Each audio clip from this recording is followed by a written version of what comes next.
My name is Sam Goovaerts, and this is my Anthropology 274 final on cats and human interaction. So the first thing we're going to look at, just really briefly, is the early domestication of cats and a little bit of history. Little is known about them just due to a lack of archaeological evidence. However, the first evidence that we saw was back in 4,000 years ago in the Neolithic era, and this was seen in Middle Kingdom Egyptian art, painted on scrolls, walls, etc.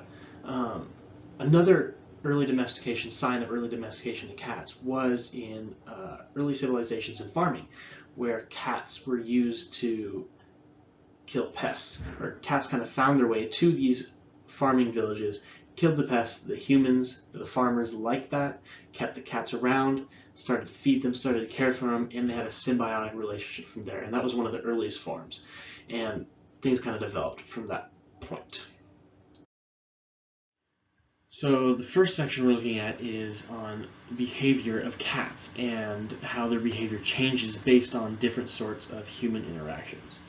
We're going to look at two tests. The first test was testing how early human interaction would affect cats later on in life. And this is kind of how it worked. So the cats at 17 days of age were exposed to different levels of human interaction. There was a moderate level where they were just petting in an area for 5 minutes. When I say an area, like in a room, not an area on the cat. They were petting the cat for 5 minutes. And then an enhanced level was more holding and more coddling and just more attention. So two levels, medium and enhanced handling. They then interviewed the owners of the cats a year later and found out that the cats who were exposed to a higher level of affection reacted more positively and are, according to the owner, more affectionate and more loving cats than, in their opinion, what they would be if they hadn't been exposed to this higher level of handling. And that shows because then they interviewed the group of people with cats who were exposed to a lower level, and comparatively, based on the owner's opinions of their cat, they found that the higher level of enhanced handling developed a more affectionate cat. Second study was done at University of Cambridge, and this was on the initial cat-human interaction. And initial, I mean like the first exposure, regardless of age of cat, first time a cat sees a human, whether it's a stranger or it's their owner. And the way this worked was humans were allowed to interact, complete strangers were allowed to interact with a group of cats. And they had 5 minutes. The first group totally ignored the cats for the first 5 minutes. And in the second 5 minutes, they started petting them and playing with them. Okay, that was the first test. And the second test was a test that was carried out. However, right away, the humans could start interacting with the cats for the full 10 minutes. And what they found was that when you got to interact with the cats right away, the cats interacted back in a more positive and happy manner. One interesting piece of the study was that out of the humans, there was males, females, and kids. The kids and the females got a more positive reaction from the cats because they would go down to the floor and be on the level with the cats and interact with them, whereas the males would sit on the chair and expect the cats to come to them.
Alright, this next section is called Curiosity Attracted the Cat, and this is just about how one little funny thing that cats do, and I'm sure other animals do it as well, but cat always seems to go to the one human in the family that doesn't seem to like them the most, and I've always wondered why, and kind of the reason why they do it is simply put, curiosity.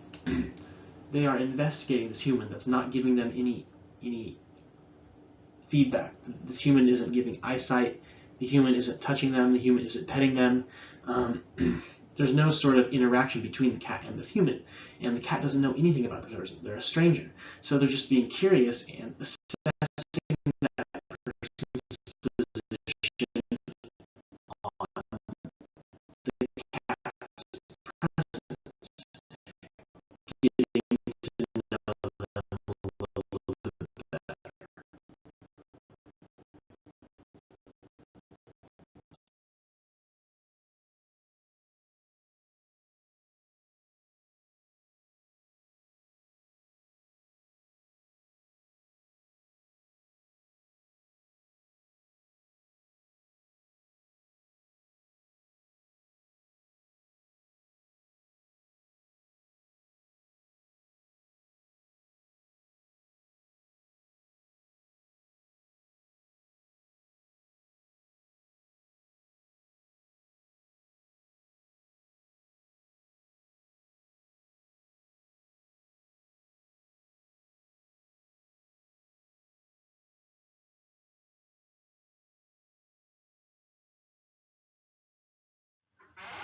So the next section we're going to talk about is communication. So as I previously stated, cats kind of see us as just large, weird cats.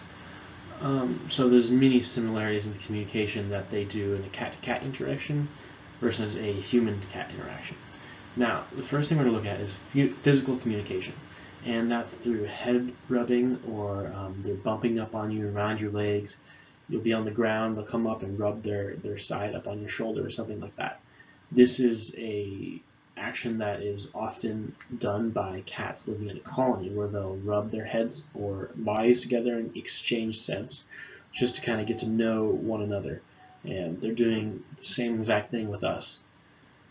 Now, the second method is vocalization. So meowing and purring have kind of, well, purring more so, have kind of morphed into this idea that us humans, when we pet the cat, are making them feel good, and as a result, they're purring. And I mean, although that might be true, the purring and meowing is more of just a method of getting our attention or letting them know we're either doing something they like, they don't like, or they want us to do something. Now, this is where it kind of gets interesting because meowing and purring is not really something that's used in cat-to-cat interaction as far as meowing in a positive sense or even negative, really. In a cat-to-cat interaction, it's more of you'll hear cats fighting. It's like a screech, it's a howl, it's a really nasty sound, and they don't use that with humans. It's more of a meow that is toned down, and yes, there are negative meows. If you step on a cat's tail or do something they don't like, they might let you know. But it's not going to be that same interaction in the cat-to-cat versus the human-to-cat. Alright, so this next section we're going to look at emotions and how that relates to cat-human interaction through a test. And this test, basically, I'll try and explain it pretty simply here. The cat was placed in a room in their household so that they felt comfortable. And they were then subjected to 4 different tests. 2 tests were done by a stranger, and 2 tests were done by the owner of the animal, or the cat. Now, test 1 was the stranger, and they showed an angry face, as you can see in the bottom left-hand corner. That's the angry face. There's cameras in the room. They recorded the cat's behavior. After 5 minutes, then the stranger was removed. Then the stranger came back in at a later date after the cat had forgotten about the test, and they went and did a happy face. Same thing, camera set up, recorded the actions. Then they reset, and this time they did the same exact thing except with the owner. Now, if we look at the results, it's somewhat inconclusive. However, we can kind of draw some things from it that maybe it's like humans, reactions to certain situations are individual of the cat. In the top chart in session A, there was so there's two sections, the familiar and unfamiliar, and you can see the angry is the light bar and the happy is the dark bar. You can see that with the familiar human, the cat was much more active with the happy face, and inversely for the angry face. Now, if you look at the bar down below, those results are pretty much switched. So the results are somewhat inconclusive. But what we can draw from it, like I said earlier, is that cats, much like humans, have their own personalities, and they react differently to situations, which I think is very interesting and can definitely be some sort of insight to the complexity of how cats work, similar to that to humans. So this last section is on relationships, just in general, a couple things that I want to touch on. First one, ESAs. We had an article in week 7 discussed ESAs in college, and cats are primarily used as ESAs if they are used for anything other than just being pets. However, a couple things to touch on the ESAs, right? We talked about how the privilege of having an ESA is sometimes abused. You can buy ESA vests on Amazon. The certification is very easy. It's $150 online, CertiPet. And these ESAs don't require any actual training, much like service animals do. Like service dogs, things, cancer sniffing, seeing dogs, things like that. But they're more just to provide comfort when suffering from effects of mental or social anxiety, which is good, and it helps manage stress, because in college we all deal with stress. The second thing is relating it to the documentary Kedi that we watched about cats in Istanbul, and how that really made a huge impact, not only in Istanbul, but in the Americas primarily. It made $20 million in box office. People love this film. And the reason why is because of the stories. There's so many stories about cats and their characters and the aspects of their life and how they're viewed as like almost a part of society. And we in America adopt that kind of view on our animals, whether it be a dog, whether it be a cat, whether it be a parrot. It doesn't matter. You take it in as your family member and you love it as a family member. And the documentary Kedi really kind of touched on that aspect of cats and being more than just animals that we live in.